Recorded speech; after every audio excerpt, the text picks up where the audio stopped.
Welcome to the Activists for Truth show with me, Activist for Truth. First up, after the tragic passing of Prince Philip yesterday, the left have once again shown their true, despicable, hateful, selfish colours. The Blue Tick Brigade on Twitter and politically correct Facebook users launched savage attacks upon Prince Philip, with many accusations that I will not repeat being bandied about. There can be no question that it is the left who are intolerant, that it is the left who do not care for society. They only care for themselves. This was perfectly illustrated by the complaints made to the BBC that they could not watch their favourite shows such as EastEnders due to the blanket coverage of Prince Philip's death. A man who served this country with honour during World War II and went on to serve as the longest consort in British history. Of course, the BBC, being woke themselves, have set up a special complaints form independent from their other complaints procedures, so that those who didn't get to watch EastEnders last night can complain about how hard done by they've been. There really is no despicable level that these selfish, intolerant, vile people will stoop to in order to become the centre of attention.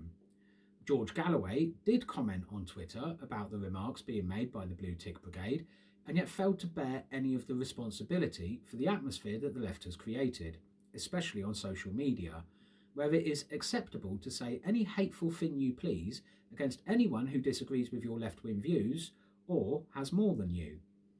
It's not just accepted, it's now encouraged. Regardless of how you feel about Prince Philip or the royal family, if you have nothing nice to say, then it's best to say nothing at all, in my humble opinion. Staying with the death of Prince Philip, but moving on from the hateful, vile Blue Tick Woke Brigade on Twitter and the politically correct acceptable Facebook users, a 41-gun battery has been sounded across the United Kingdom in honour of Prince Philip. Guns fired out 1 round every minute from midday today in many cities across the United Kingdom, and at sea, to honour Prince Philip's service in the Royal Navy during World War II and service to the country and Her Majesty the Queen as the longest serving consort in British history. He will be greatly and sadly missed. As we enter 8 days of mourning, I offer my prayers, my thoughts and my condolences to Her Majesty the Queen and the entire royal family. And now on to other matters. Calvin Robinson and Ken Hinds debated the comments made by Piers Morgan surrounding Meghan I'm a Little Mermaid Markle this week on Talk Radio's Christo show, where I heard possibly the most ridiculous comment I have ever heard. Ken Hinds said he was surprised at Calvin Robinson. As a mixed race person, he should support his own and should be showing Meghan Markle, bless her little mermaid soul, more support. Calvin Robinson rightly replied that was a racist comment, and that his opinions should not be dictated by his skin colour, and that his comment was indeed fitting of the very definition of racism. And now to the comment that I find absolutely mind-blowingly ridiculous. Ken Hinds then informed Calvin Robinson that he should seek counselling to address his, wait for it, historical trauma. Now, forgive me if I'm wrong, but I wasn't aware that humans carried ancestral memories. How can you be traumatised today by something that happened many, many years ago, to people you've never met? You do not carry the memories of your ancestors or people you've never met. To say you are suffering from historical trauma is to say you are weak. It's to say that things that happened 200, 300, 400 years ago affect you so greatly today that you become traumatised by them. This has been one of the most ridiculous, psychobabble pieces of nonsense I have ever heard. It does make me question how these people can actually function in society without needing extensive deep psychotherapy. Calvin Robinson rightly said he had no historic trauma. He informed Mr. Hinds that his comments were racist and that Mr. Hinds himself was a racist.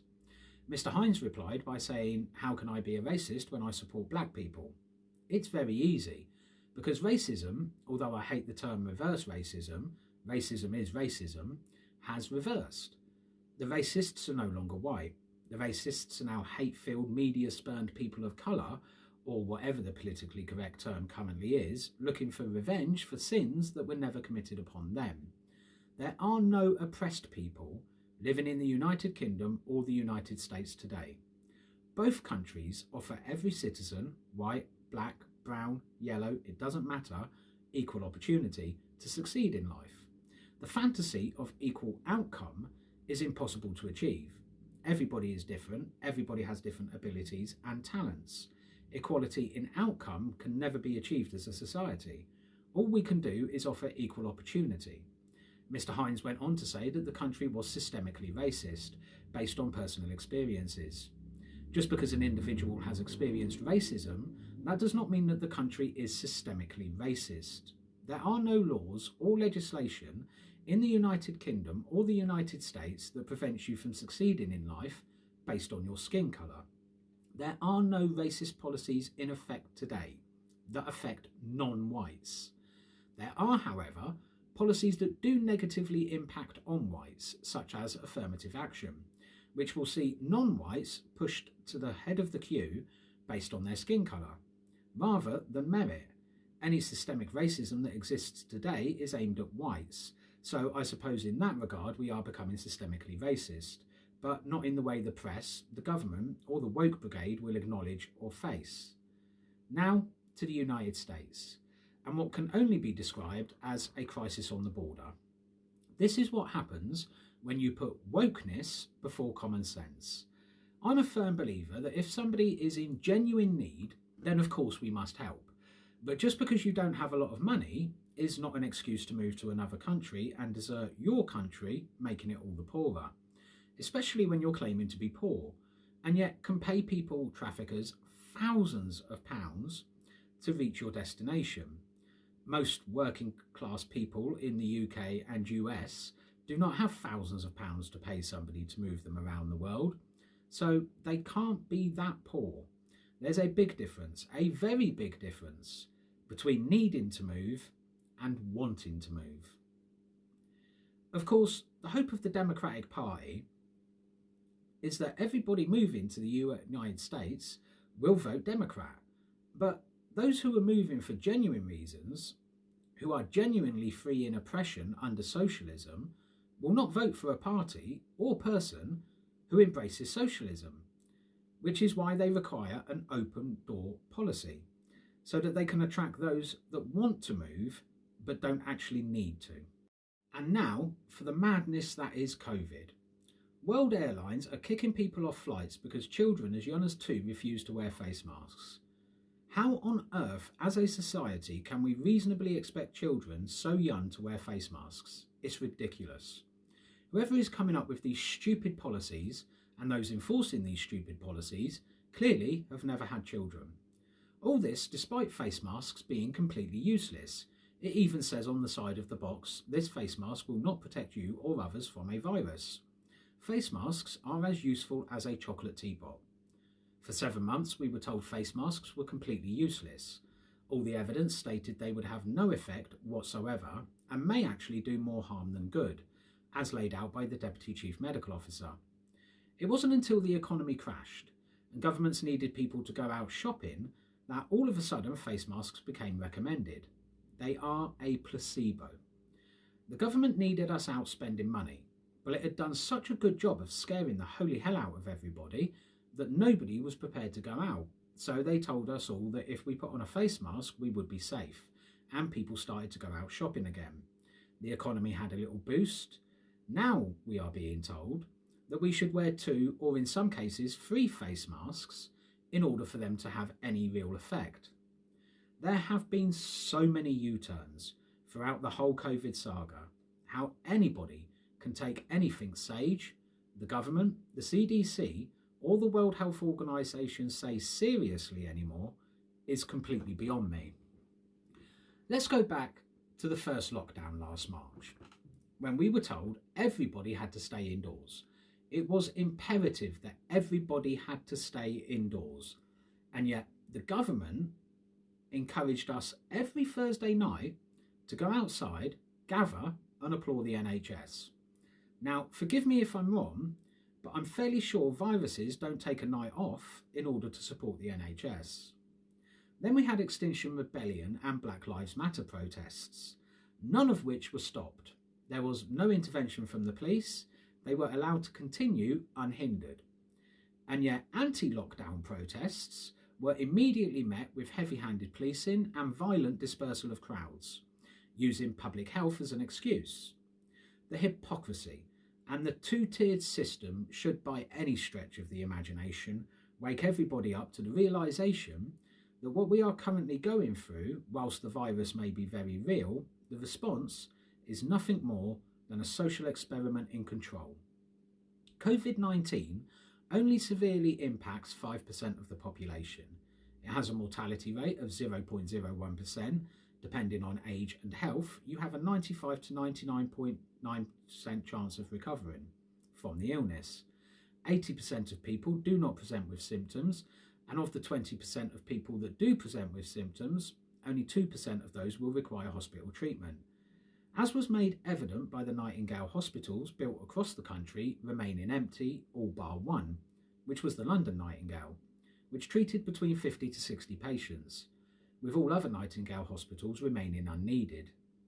With the government's proposal of passports both for international travel and domestic use, the question has to be asked: is this really about a virus, or is it about control and monitoring people's movements and who people associate with? And now to the transgender debate, which is currently raging across many Western nations. It is very simple. If you wish to put on a dress and call yourself Shirley or Barbara or Claire or Hannah, I have absolutely no problem with that. If you wish me to address you and treat you as a woman, I have absolutely no problem with that. If you wish to live as, and I underline the word as, a woman, more power to you. How you live your life does not harm me in the slightest. It does not affect me in the slightest. And I believe everybody should have the right to live as they wish to live. But when your lifestyle choice starts to try and dictate to society a fantasy, then I have to draw the line. I will treat you as a woman. I will address you as a woman. But I will not say you are an actual biological woman, because you are not. Your bone structure, your muscle density, your chromosomes, the very DNA that makes you you is male, and vice versa. There is no amount of surgery or hormone replacement therapy that can change that. The idea of men entering women's sports is insulting to women.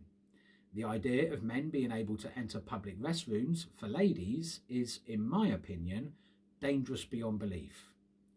If we create a society where all you need to do is identify as the opposite sex to enter opposite sex areas, then we are allowing groups such as paedophiles and rapists an excuse to prowl for victims.